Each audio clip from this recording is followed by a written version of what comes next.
Hello students, welcome to our channel. Today we are going to discuss about exercise 14.3. First question, in a parallelogram we have given a parallelogram, like suppose that we have ABCD as a parallelogram where we have to actually find what is the sum of the angles C and angle D. तो चलिए देखते हैं कैसे इसको find करना है। Angle C plus angle D बराबर what.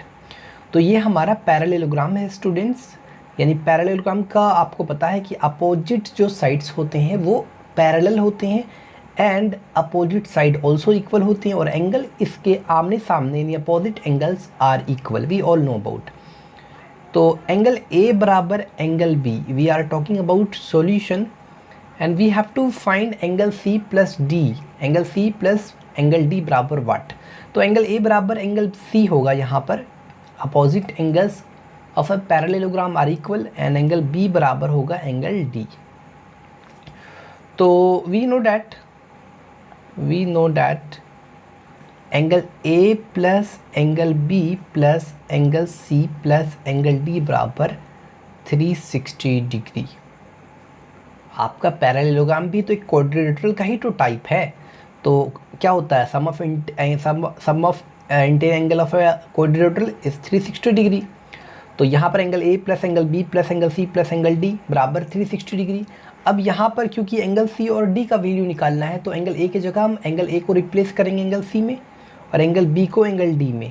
तो plus angle C plus angle D बराबर 360 डिग्री। तो यहाँ पर हो जाएगा 2 टाइम्स 2 कॉमन लेंगे, angle C plus angle D बराबर जो होगा हमारा 360 डिग्री। तो यहाँ पर angle C plus angle D बराबर जो हमारा निकलेगा 180 आंसर निकलेगा। तो ये हमारा आपका कंप्लीट हुआ question number 1। Now student we will talk about आपका question number 2। In a parallelogram we have given parallelogram ABCD, like this is A, this is B, and this is C, and this is D. Okay, angle B we have given 135 degree, or we have to find the measure of the other angles. Angle B, this is ABCD is here, ABCD is as a parallelogram, और we have to find other angles. तो ये angle B है, क्योंकि हमको पता है कि parallelogram में अपोजिट एंगल्स आपस में बराबर होते हैं। तो अगर ये एंगल B बराबर आपका 135 है, तो आपका जो एंगल D होगा, क्योंकि अपोजिट एंगल्स आपस में बराबर होते हैं, तो वो भी 135 डिग्री होगा।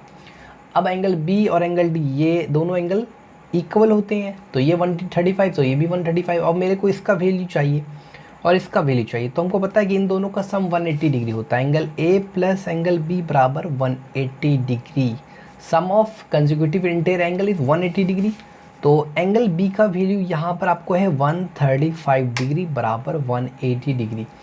तो यहाँ पर एंगल A का जो वैल्यू निकलेगा 180 माइनस 135, और एंगल A विल बी 10 में 5 या 5 यानी 45 degree.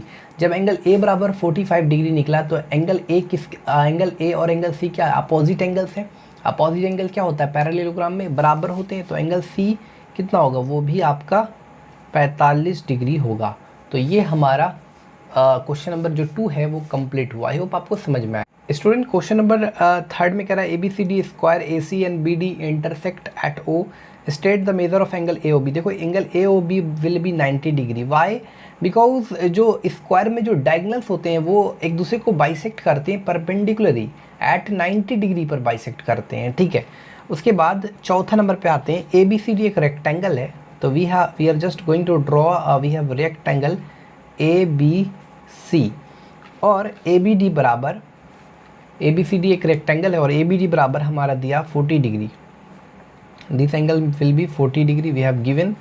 And I know about कि in a rectangle opposite side equal, this side and this side are equal, और we have given we have to actually find determine DBC, we have to find this angle. तो actually we know that each angle of a rectangle is 90 degree. Here angle ABD plus angle DBC बराबर what, 90 degree. Okay clear. ABD का value हमारे दिया 40 degree plus angle DBC बराबर 90 degree. तो angle DBC का जो value होगा 90 में 50 यानी 50 डिग्री हो गया एंगल DBC का वैल्यू, समझ गए? Clear? We have given next question like 5th question, we have the sides AB and CD of parallelogram. First we need to draw the parallelogram like suppose that this is A, this is B and this is C and this is D. Okay, and कह रहा है कि AB और CD of parallelogram, AB और CD of parallelogram are bisected. तो AB and CD of parallelogram bisected at E. अब AB के opposite vertex ये इससे बाइसेक्ट होगा E, और DC को किस पे DC जो है किस पॉइंट पर बाइसेक्ट हो रहा है? अब जाहिर सी इसके अपोजिट वर्टेक्स से बाइसेक्ट होगा, है ना? यानी कि आपका ये हो गया F. तो we have to prove that this actually we have to prove that EBFD this is parallelogram. We have to actually prove that. Okay, तो कीप पेशेंस. तो क्या क्या गिवन है वो तो आपको पता चल गया, आप लिख लेना. तो हम डायरेक्टली प्रूफ पर बात करते हैं, ठीक है?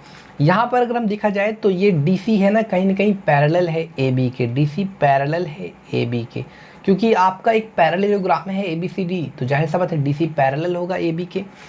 और यहाँ पर अगर देखा जाए तो DC अगर पैरेलल है, पूरी लाइन पैरेलल है, तो कहीं ना कहीं ये छोटी लाइन इस लाइन के भी पैरेलल है. तो सो DF जो है ना पैरेलल है EB के. ध्यान रहे मेरे को एक्चुअली प्रूफ क्या करना है, टू प्रूफ कि EBFD इज़ अ पैरेललोग्राम. अब पैरेललोग्राम अगर आप किसी क्वाड्रिलेटरल को, अगर यहाँ पर देखा जाए तो ये भी क्वाड्रिलेटरल है.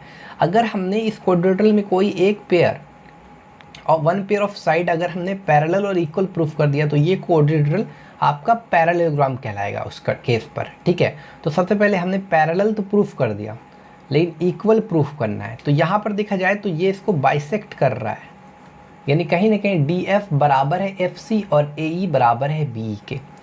तो DC बराबर अपोजिट्स, आपको पता है कि क्योंकि ABCD इज़ अ पैरेललोग्राम तो अपोजिट साइड्स पैरेलल भी होते हैं और इक्वल भी होते हैं. DC बराबर AB. तो अगर हम इस DC को हाफ ऑफ DC लिखते हैं और हाफ ऑफ AB, तो कहीं ना कहीं क्योंकि हम ऑलरेडी जान गए हैं कि अगर कोई एक साइड्स का हम पैरेलल और इक्वल प्रूफ कर दे तो ऑटोमेटिक ये पैरेललोग्राम बन जाएगा. तो यहाँ पर एक साइड को, ये साइड और साइड को तुम पैरेलल दिखा दिए यहाँ पर, लेकिन क्या इक्वल हो सकता है? तो क्या हम हाफ ऑफ DC, क्योंकि ये DF बराबर है FC के, तो हाफ ऑफ DC की जगह DF लिख सकते हैं या तो FC लिख सकते हैं. हम यहाँ पर DF लिख देते हैं रिक्वायरमेंट के आधार पर.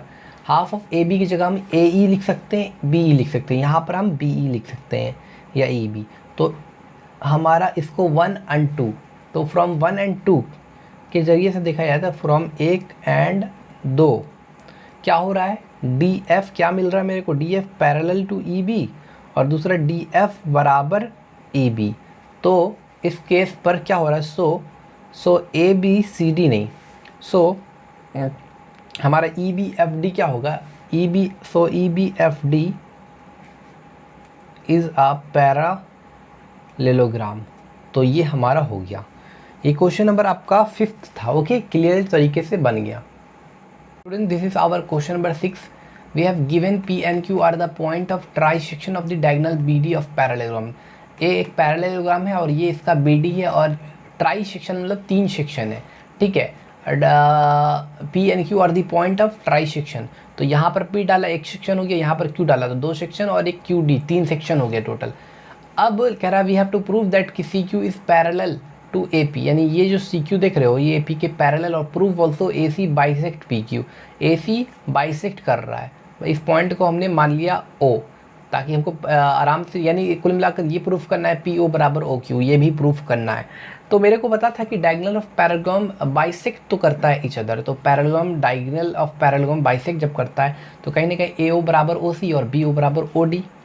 तो BO बराबर OD को इक्वेशन 1 मान लिया. P and Q are the point of trisection, मतलब क्या हुआ कि BP बराबर PQ बराबर QD. तो एक बार हमने BP को QD के इक्वल रख दिया. तो अब हमने इक्वेशन 1 और 2 बोथ साइड्स घटाया, तो BO में BP घटाया, तो BO में BP घटाया तो हमारा आ गया PO, और इधर OD में QD घटाया, OD में QD घटाया तो PO बराबर हो गया OQ के. तो PO बराबर OQ. तो यहाँ पर जब हमारा पी ओ बराबर हो गया ओ क्यू के, ठीक है, यहाँ तक क्लियर समझिए। मेरे को ऑलरेडी पता है कि पी ओ बराबर ओ क्यू तो हो गया, और मेरे को ऑलरेडी पता है कि ए ओ बराबर है ओ सी। तो क्योंकि इस क्वाड्रिलेटरल में जो डायगोनल्स बन रहा है ये आपस में एक दूसरे को बाइसेक्ट कर रहा है, तो इस आधार पर इस क्वाड्रिलेटरल को हम पैरेललोग्राम कह सकते हैं। तो इस आधार पर ये पैरेललोग्राम बन गया। तो so A P C Q is a parallelogram. जब ये पैरेललोग्राम बन गया तो ऑटोमेटिक हम कह सकते हैं कि ये जो सी क्यू है ये क्या है, पैरेलल है ए पी के। और बोला proof also that A C bisect P Q. तो जाहिर सा बात है यहाँ पर दोनों चीज़ आपका प्रूफ कर दिया, प्रूफ हो गया। देखो ना, ए सी बाइसेक्ट पी क्यू, ए सी बाइसेक्ट कर रहा है तब ना पी ओ बराबर ओ क्यू है कहीं ना कहीं, आ रही बस समझ में। तो दोनों चीज़ आपका ये प्रूव हो गया, ठीक है। हेलो स्टूडेंट्स, तो कैसे हैं आप सभी? I hope you all are so well. हमारा क्वेश्चन नंबर 7 है, ए बी सी डी एक स्क्वायर है। हमने ए बी सी डी एक स्क्वायर बना दिया। उसके बाद E F G H are points है, E F G H are points है। ये सारे पॉइंट किस पर है? A B B C C D and D A पर। सच दैट ए ई जो है वो बी एफ और बी एफ, ए ई बराबर है बी एफ और बी एफ बराबर है सी जी। यानी अगर ए ई एक्स है तो बी एफ भी एक्स होगा और सी जी भी एक्स होगा। तो यहाँ पर सी जी बराबर डी एच, यानी डी एच भी एक्स होगा। अब मान लो ये साइड को अगर हमने वाई माना तो जाहिर सा बात है ये भी वाई होगा, ये भी वाई होगा और ये भी वाई होगा। तब ना इनका तो जो डिस्टेंस होगा एक्स प्लस वाई, क्योंकि आपको पता है स्क्वायर में ऑल साइड्स इक्वल होते हैं, तब ना ये पूरा डिस्टेंस एक्स प्लस वाई, ये पूरा डिस्टेंस एक्स प्लस वाई, ये पूरा डिस्टेंस एक्स प्लस वाई, ये पूरा distance X plus Y. Clear यहाँ तक? अब हमारा पहला टारगेट है कि ये जो बी ई एफ है, बी ई एफ और आपका ये ट्रायंगल जो है जी F G C F G, ये दोनों ट्रायंगल को हम कॉन्ग्रेंट प्रूफ करेंगे। तो यहाँ पर ट्रायंगल बी ई एफ और ट्रायंगल सी एफ जी को कॉन्ग्रेंट प्रूफ करने की कोशिश किया गया।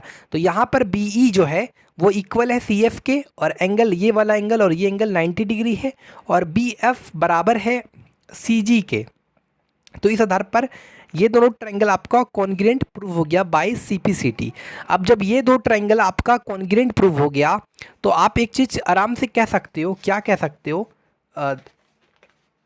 देखो यहाँ पे ध्यान से देखना, जब ये दो ट्रायंगल आपका बी ई एफ और सी एफ जी, जब ये दोनों ट्रायंगल कॉन्ग्रेंट हो गया तो इसके सीपीसीटी के आधार पर ये जो आप एंगल देख रहे हो, ये एंगल 2 और एंगल 3, ये दोनों आपस में इक्वल होगा। देखा जाए तो ये बी एफ के अपोजिट कौन सा एंगल? एंगल 2। अब इस बी एफ का करस्पॉन्डिंग साइड्स कौन है? जो जिसके ये इक्वल है, सी जी है। तो सी जी के अपोजिट एंगल कौन है? 3। और इसके बी एफ के अपोजिट एंगल कौन? 2। तो एंगल 2 बराबर एंगल 3 किसके अकॉर्डिंग? बाय सीपीसीटी के आधार पर। समझ गए? तो और एंगल 2 बराबर 3 हो गया, और यहाँ पर आगे हम देखते हैं, ठीक है। एंगल 2 बराबर होगा एंगल 3 के, और एंगल जो 1 होगा, यानी अगर देखा जाए तो बी किसके इक्वल है? बी आपका सी एफ के इक्वल है। तो बी के जो अपोजिट एंगल 1 है और सी एफ के अपोजिट एंगल 4 है, तो एंगल 1 बराबर होगा एंगल 4 के बाय सीपीसीटी के आधार पर, ठीक है। यानी एंगल 2 बराबर होगा एंगल 3 के और एंगल 1 होगा बराबर होगा एंगल 4 के। मेरे को एक्चुअली प्रूफ करना है E F G H is a square. तो ये तभी प्रूफ होगा जब इसका कोई एक एंगल 90 डिग्री प्रूफ कर दिया जाए। तो मान लो अगर हम ये एंगल को 90 डिग्री प्रूफ करना चाह रहे हैं, ये एंगल जो दिख रहा है ये ई एफ जी बराबर 90 डिग्री, तो मेरे को पता है कि ये क्वाड्रिलेटरल है ना, एक क्वाड्रिलेटरल का फॉर्म है। तो इनका जो सम होगा, एंगल का सम, वो तो 180 डिग्री होगा। लेकिन एक्चुअली यहाँ पर एक चीज़ समझ लो आप, एक्चुअली इससे कोई मतलब नहीं है कि इसका जो सम होगा वो 360 होगा, वो नहीं। हम यहाँ पर ये एक एंगल निकालना चाह रहे हैं ई एफ जी।